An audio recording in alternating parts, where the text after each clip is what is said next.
नमस्कार दोस्तों, Z media में आपका स्वागत है। आज की बात जग्गा के साथ गोहाना से बड़ी खबर निकलकर सामने आ रही है। सामने तस्वीरें देख पा रहे हैं इंडियन नेशनल लोकदल पार्टी के कार्यकर्ता। जी हां, ये सामने बैठे कार्यकर्ता, 3 हलकों के ये कार्यकर्ता सामने नजर आ रहे हैं, गोहाना, बड़ौदा और गन्नौर के। जी हां, 3 हलकों के इंडियन नेशनल लोकदल के ये कार्यकर्ता सामने नजर आ रहे हैं और मीटिंग ली जा रही है। आपको बता दें कि 23 मार्च को नरवाना में इंडियन नेशनल लोकदल के युवा सम्मेलन होने जा रहा है। उसी के चलते ये मीटिंग ली जा रही है और कार्यकर्ताओं की ड्यूटियां भी लगाई जा रही हैं बाकायदा। अब देखना यह होगा कि 23 तारीख में कितनी संख्या में वहां पे युवा पहुंचते हैं। उसी को लेकर ये तीनों हलकों की तैयारियां, तीनों हलकों के जो कार्यकर्ता वो पहुंचे, उनकी मीटिंग ली जा रही है और आगे की तैयारी करते हुए ये कार्यकर्ता नजर आ रहे हैं इंडियन नेशनल लोकदल के।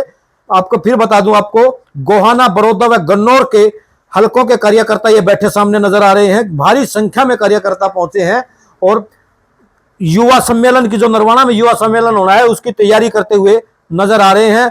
कार्यकर्ताओं की ड्यूटी लगाई जा रही है। किसकी क्या ड्यूटी लगी है, खुद इनकी जुबानी आपको सुनाते हैं। इंडियन नेशनल लोकदल के जो कार्यकर्ता खुद उन्हीं की जुबानी आपको सुनाते हैं कि किस तरह की ड्यूटियां लगाई गई हैं और कितनी तारीख को नरवाना में प्रोग्राम है और क्या प्रोग्राम है, खुद इन्हीं की जुबानी आपको सुनाते हैं। और आपसे अपील रहेगी कि इस खबर को ज्यादा से ज्यादा शेयर करें।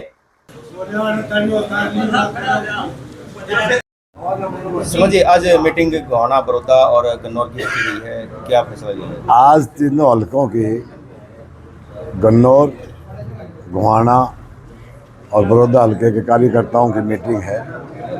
ये मीटिंग 23 मार्च को जो नरवाना में हमारे इंडियन नेशनल लोकदल पार्टी युवा सम्मेलन करने को जा रही है, उसी संदर्भ में ये मीटिंग बुलाई है।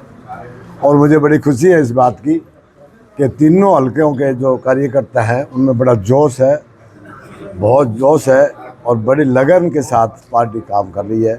और ये तो निश्चित है कि इंडियन नेशनल लोकदल पार्टी का ग्राफ दिन दुगना रात चुगना बढ़ता जा रहा है। और हमारी पार्टी का तो एक मिशन भी है कि आने वाले चुनाव में हम ज़्यादा से ज़्यादा युवाओं को प्रोत्साहित करेंगे, उनको मौका देंगे। क्योंकि चाहे कांग्रेस पार्टी हो, चाहे वो भारतीय जनता पार्टी हो, यह युवाओं को यूज़ करती है और उसके बाद में उनके कोई पूछ नहीं होती। हमारी पार्टी युवाओं को आगे लेके आएगी और उनको मौका देगी। जिस भी युवा में जज्बा होगा, काम करने की ताकत होगी, इच्छा होगी, उनको हम आगे लेके आएंगे। मुझे ये लगता है कि ये जो 23 मार्च वाला जो हमारा नरवाना में युवा सम्मेलन है, ये एक उत्सव के रूप में, एक मेले के रूप में मनाया जाएगा, जिसमें लाखों युवा हिस्सा लेंगे। और आज तो मुझे बेहद खुशी है इस बात की कि हमारे कार्यकर्ता काफ़ी खुश हैं, उनमें जोश है। कांग्रेस पार्टी के नेता आपकी पार्टी को जो है बीजेपी की बी पार्टी बता रहे हैं। मैं ये सोचता हूँ कि कांग्रेस पार्टी कौन सी पार्टी, यही नहीं पता कि चाहे वो विपक्ष का नेता चौधरी भूपेंद्र सिंह हुड्डा बना रखे हों, लेकिन उनमें कोई तालमेल तो है नहीं। अलग अलग ढपली, अलग अलग राग है। वो क्या कहते हैं क्या नहीं, वो अपने गिरेबान में झांक के देखे कि वो क्या सोचते हैं। इससे बड़ा मौका कांग्रेस पार्टी को मिलेगा नहीं जो पिछला चुनाव था, और उसमें उन्होंने अपनी अपनी ढपली, अपना अपना राग करके दिखा दिया। अब तो सारी हरियाणा की जनता की जो निगाह है, जो उनकी नज़रें हैं, वो इंडियन नेशनल लोकदल पार्टी के ऊपर है, भाई अभय चौटाला जी के ऊपर है।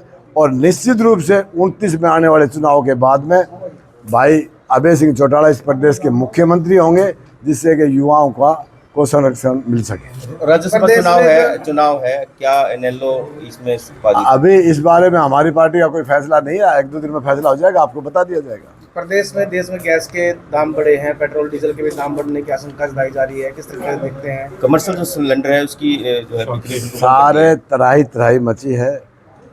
अभी लेटेस्ट जो युद्ध है वो बंद भी नहीं हुआ, शुरुआत है। ये इतना भारी तराही मचली है सारे प्रदेश और देश में कि कोई पूछने वाला नहीं है। सभी मंत्री, एमएलए, विधायक, मुख्यमंत्री लूट के कगार पे है। लूटने से मतलब है और कोई जनता की तकलीफों से मतलब नहीं है। आपको पता है, जब भी युवा बेरोजगार होगा तो या तो वो क्राइम की तरफ जाएगा या नशे की तरफ जाएगा। सरकार कोई चिंता नहीं करे कि युवाओं को कार्य दे, रोजगार दे, उनको लाइन दे कोई काम करने की, तो ये कम से कम इस प्रदेश का विकास हो सके। लेकिन इस पार्टी की सरकार ने, भारतीय जनता पार्टी की सरकार ने इस बात से कोई लेना देना नहीं। इनेलो पार्टी का क्या रहेगा? जिस तरह से रेट बढ़ रहे हैं तो क्या प्रदर्शन करने में हम तो पिछली बार भी प्रदर्शन करते रहे हैं और समय समय पे हम सरकार की आंखें खोलते रहेंगे। कहना चाहेंगे किस तरह की ड्यूटी लगाई है बताएंगे? वासुदेव शर्मा जी को और मेरे को सोनीपत जिला का प्रभारी बनाया गया है, जो हमारा 23 तारीख का युवा सम्मेलन रुआना में होने जा रहा है।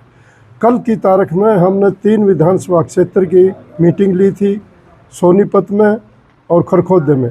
सभी पार्टी के कार्यकर्ताओं में एक उत्साह था, जुनून था कि हम 23 तारीख को ज़्यादा से ज़्यादा संख्या में नरवाना पहुंचेंगे। और आज ये 3 हलकों की मीटिंग गोहाना में ली गई है। इनका भी आप लोगों ने हौसला देखा है, और आपने पीछे जब रोहतक में रैली हुई थी तो सोनीपत वालों ने रिकॉर्ड तोड़ हाजिरी वहाँ दिखाई थी। और इस बार भी हम आशा और उम्मीद करते हैं कि नरवाना में सोनीपत जिला से सारे हरियाणा प्रदेश से ज़्यादा संख्या में युवा साथी और दूसरे साथी पहुँचने का काम करेंगे। इस तरह युवाओं की बात कर रहे हो जोड़ने की, किस तरह की ड्यूटी लगाई है? कितने आगे कितने वोटर युवा जोड़े जाएंगे? कितने वोटरों को इस तरह युवा? हमारा हर युवा कार्यकर्ता हर गांव में सभी कार्यकर्ताओं के प्रयास से नए साथी खूब जुड़े हैं और पूरी लगन और मेहनत से काम भी कर रहे हैं। ठीक है।